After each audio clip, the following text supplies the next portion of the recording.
We here to talk about LaRussell. What's up? What's happening? Big K Beezy. We back in this thing. So again, if you haven't been on the interwebs, let me tell you what's going on. So basically, LaRussell been independent artist for a couple years now. Basically, recently signed with Rock Nation. I don't know if it was a management deal or whatever. Anyways, he's been doing some press, doing this thing, getting his name around. Again, very talented man. I'm not gonna take that away from him. But basically, he had a conversation, basically saying his views as he got older on certain artists, which brought up the topic of Lil Wayne, saying that Lil Wayne doesn't really have substance in his lyrics and so on and so forth. You have like one or two songs that are of some substance in his viewpoint, but then he basically critiqued him for not adding anything to the culture. Now it doesn't help that I'm kind of a Wayne stan. I just appreciate what he did so much. Cause I had a moment in my journey where I had grew a disdain for Wayne just because I start listening to everything. Like, I start maturing as a human, and I'm like,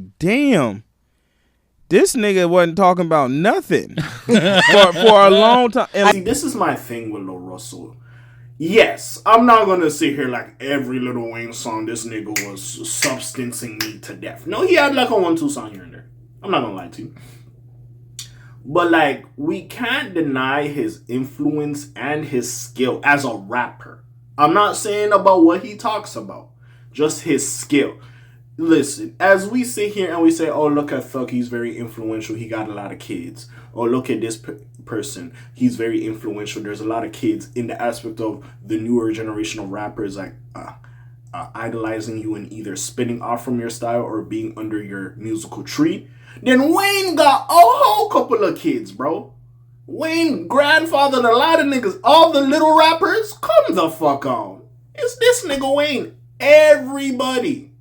Especially the new age. That's why a lot of the time when, especially I see this on the Joe Budden podcast a lot, which I do appreciate him, but there's sometimes it's like, as much as I do like Jay-Z, it's like when somebody comes and says, well, one of my favorite rappers growing up was Wayne, and they look at them like, what? It's like, bro, we can't sit here and deny this nigga's impact and influence. Like, y'all got, like, yes, Jay-Z is him, but the way y'all be making y'all faces, like, it's impossible for somebody to make their statement is ridiculous. Like, stop it. Enough. I understand.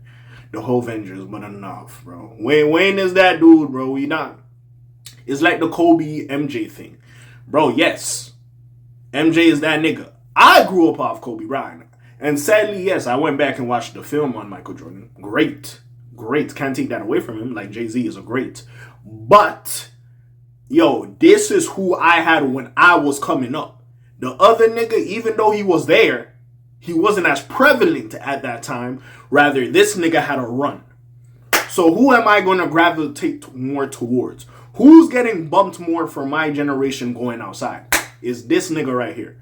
So with the thing with LaRussell, right, which, again, he has a valid point. I'm not going to sit here and disrespect him. But you even have people like Reason to come on like, okay, fair. He might not have the most substance, but we can't deny his impact, the rap style. A lot of the rappers who say that have a lot of substance. Like even Kendrick, who even says, when that whole Super Bowl shit was going on, nigga, I love Wayne. Wayne is one of my influences. So it's like, you can't big up a nigga like Kendrick, but if Kendrick is like, nigga, I come from that Lil Wayne tree, what are we talking about? You don't have to be the most introspective and have the most lyricism and do like storytelling like a J. Cole would do to not appreciate what Lil Wayne did. And that nigga was dropping hits. All his verses was hard. Bro, he didn't have to be the most introspective nigga. He's like, he basically was saying like, oh, he got people trying to be fake bloods and all this and that. Nah, I'm not going to come out and say if a nigga's a fake gangster. I don't really know. Lil Wayne claim me a blood, that's his business. I don't really got time for that. But like, with that being said, I get you. I asked him about that. You know, like as someone who like grew up in these communities, right, and grew up with homies who I seen want to be bloods because they following Wayne and want to be gangster and want to shoot all the gun bar and shit. Right. Like, I've seen the negative that he contributed to the community, and I had to look like, man, what are the songs where he really talked about something and gave? And out of 1,000-song catalog, you know, it's minute on this end. It's like Georgia Bush. And that do bother me. Tie My Hands. That's what I was going to say. Tie My Hands is the only one I can think of. And that's the thing. It's like, if I hug you once, but I slap the shit out you 1,000 times, you know, your affinity for me is going, you're probably going to remember me for this. bro, we not gonna act like, bro, Lil Wayne didn't have verses, and also hip hop is built off this gangster shit. We not gonna do this, LaRussell. So again, he's been getting some backlash. Like we gotta understand, like you can't shit on Lil Wayne's legacy. He's him. And that's why he pisses me off, Wayne, when he does his Super Bowl shit / the Carter 6 Grammy shit. Because, Wayne, the album wasn't good, respectfully, as much as I love you. And it hurts me to say the album wasn't good, being a Lil Wayne stan. But, nigga, that shit wasn't good. And also with the Super Bowl shit, respectfully, it made sense for it to be Kendrick. I love you, mate. But also, I don't think that crowd was really that tapped into your music. It would have to be Young Money and Friends. It would be like a Drake and a Nicki and stuff like that. You know what I'm saying? Me personally, but we already know Nicki. And, you know, and that's also the other thing, because signing with Roc Nation and having this verbiage about Wayne now, we know Wayne and Jay-Z is kind of cool, I would say, but then also with you going after somebody that's affiliated with the Cash Money, Young Money thing, we know Jay-Z had his comments about Birdman back in the day. We always know Nicki just always going to shoot at Jay-Z, and then whatever Drake and Jay-Z got. So it just looked away. He didn't understand the how this situation looked. I'm pretty sure in hindsight, LaRussell probably sat there like, you know what, yeah, probably that wasn't the best thing to say at the time. But bro, again, hindsight is 2020, you know what I'm saying? But even with that being said, right, it just wasn't the best moment to have this critique. You can have your critique. It wasn't the best moment, and we not gonna downplay Wayne's legacy and influence on niggas. A lot of these lyricist niggas, they will tell you, yo, I fuck with Wayne. I looked up to Wayne, bro. I listened to Lil Wayne's music a lot. Sure, maybe they're more introspective and tell more storytelling and this and that and this. But they're not going to sit here and act like that nigga wasn't a part of my musical journey and what I liked to hear at some point in music. So again, bro, we not going to sit here and disrespect, bro.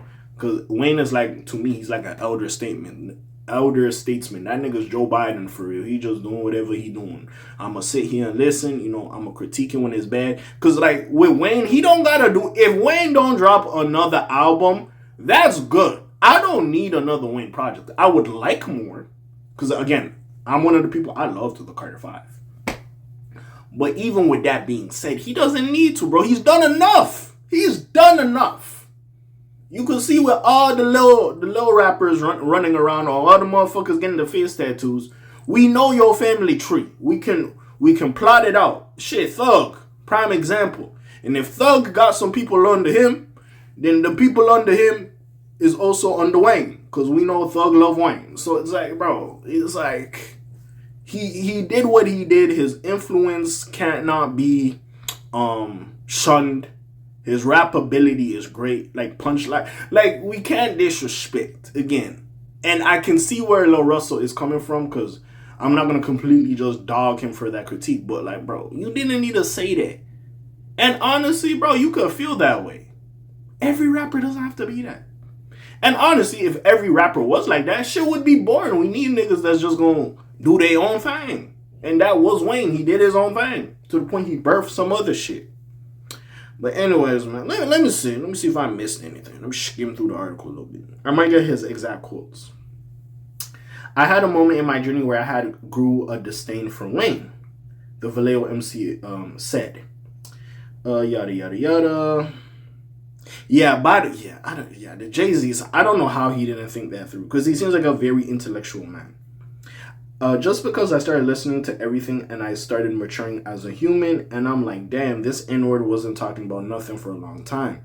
LaRussell continued. As someone who grew up in the communities and grew up in the homes who I seen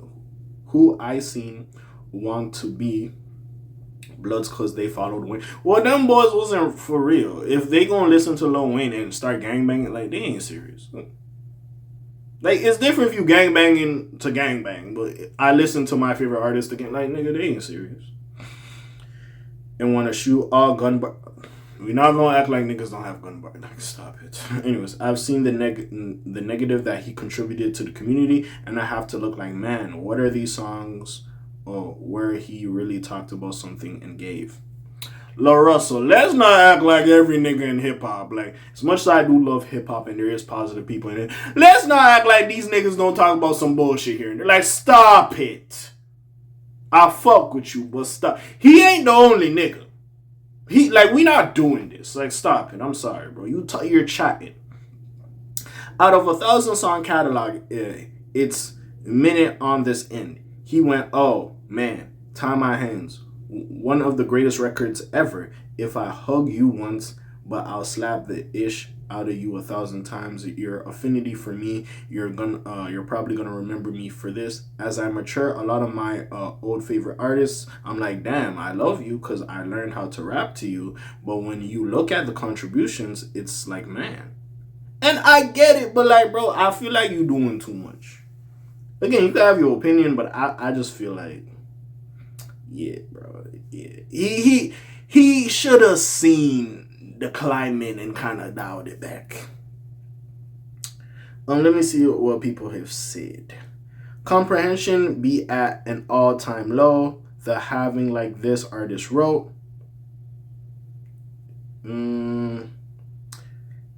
N-words ain't even watched the clip, just reacting. I'm a fan of Wayne. I can rap this N-words versus bar for bar. I'm also a grown-ass man who can understand what's being said in these songs now in a way I couldn't when I was 17. Y'all N-words losers for spreading propaganda. N-words got whole smear campaigns against me now. Y'all won't win. I am an N-word who can communicate. And nigga, you not wrong. But like, bro, you have to understand, bro, with you and the whole bullshit with like the whole Young Money, Nicki, and like, it wasn't the best time to say this. That's what he's I feel like that's all. This statement correct. Just say, hey, yo, the climate, maybe I shouldn't have said this here at this exact time. That's all we need. I'm telling you. And again, you're correct. You're a grown-ass man. Maybe Wayne was on some bullshit. I'm not going to act like nigga. That Wayne was saying some shit. I remember. But even with that being said, not every artist has to do that. See, this is what pisses me off. There was a time when the mumble rappers or like, you know, the Kodaks, Lil Uzis and all that shit was coming out. And niggas will say, we can't understand these niggas as mumble rap. And they try to look down upon them. When we look back at that fucking XXL 2016 list, it's a great fucking list. Majority of them niggas is still doing them, number one. And number two, bro, they just added something different. It's okay. We don't need to listen to every nigga that has substance. It's okay. I don't understand niggas, bro. It's like the niggas who, we could sit here and watch some profound stuff and nature documentaries, all this shit. Some niggas, they get off work, they go watch baddies. What's the problem with that, nigga? It's your own life. Live your shit. You can have your opinion, LaRussell. Doesn't mean you put that on other niggas. Yo, bro, it's calm. It is, bro. It's okay. These be the accounts N-words get these news from. It's paid media, blah, blah, blah. Since when having anything I said or done mattered in this industry? Well, my nigga, you have to see, what's it called? That, cause when you connected to Big, when you connected to Rocknet, like, come on, folks. And Rocknet, listen, salute to Jay-Z, bro. Y'all niggas right there, bro. I don't know what y'all got going on, but the hate niggas have for you, yeah. Yeah, but we have to stop judging music as substance, bro. We gotta stop doing that. If you like it, you like it. If you don't, you don't like it. That's where we looking at this nigga like, stop it. And Wayne got songs. He got more than that. I don't think he was listening. I'm not gonna say he has the most introspective or songs with substance, but he got more than one. He got a couple, my nigga. Oh, let me read reasons. I love this discourse about Wayne and the timing of it. Twitter been split down the middle and co-album The Fall Off, and this is exactly what he's speaking on, ironically. It doesn't matter how much you give this game. Sooner or later, they're gonna tear you to shreds. So why care? And that is factual. Again, bro, salute to Wayne. Salute to LaRussell, because again, he's a very talented man. I just feel like the timing, bro, you have to realize the timing. You have to. Niggas ain't, I don't know what rock, the whole, there's so much other shit that's going on. This comment wasn't the best at this time. You were getting your shit off and that's fine. But I hope you do look back and be like, okay, I'm not taking back what I said. I can see why niggas, and again, you could say it's tribalism, fair. But even so, I can see where it is. And it's like, regardless of what fucking LaRussell says, Wayne is still a goat. I don't give a fuck what this nigga says. No shade and no disrespect to him. Still a fucking goat. You know what I'm saying? But every artist doesn't have to have substance in their music. It's okay. You could just be the turn up lit nigga. And the nigga's talented and Wayne can rap. He can. I'm not going to disrespect. And what's the problem with gun bars? Niggas been doing it for years. Shit, and no shade to LaRussell. If I really dive deep into your catalog, I could probably find a gun bar here or there. Or fucking you alluding to some. Or it could be a double or triple on. Like, we not gonna do that, man. Like, come the fuck on. But anyways, with that being said, what y'all think? I ran a little bit too long, as you know, Wayne style. But besides that, yo, you already know what it is. Friendly neighborhood K.A. signing off for today. Blake TJ did while doing this thing. My name ring bells like Quasimodo. Hit like, subscribe. You trying to hit a little bit more to hear me. And I'm going to slam some peace, gang. Aye.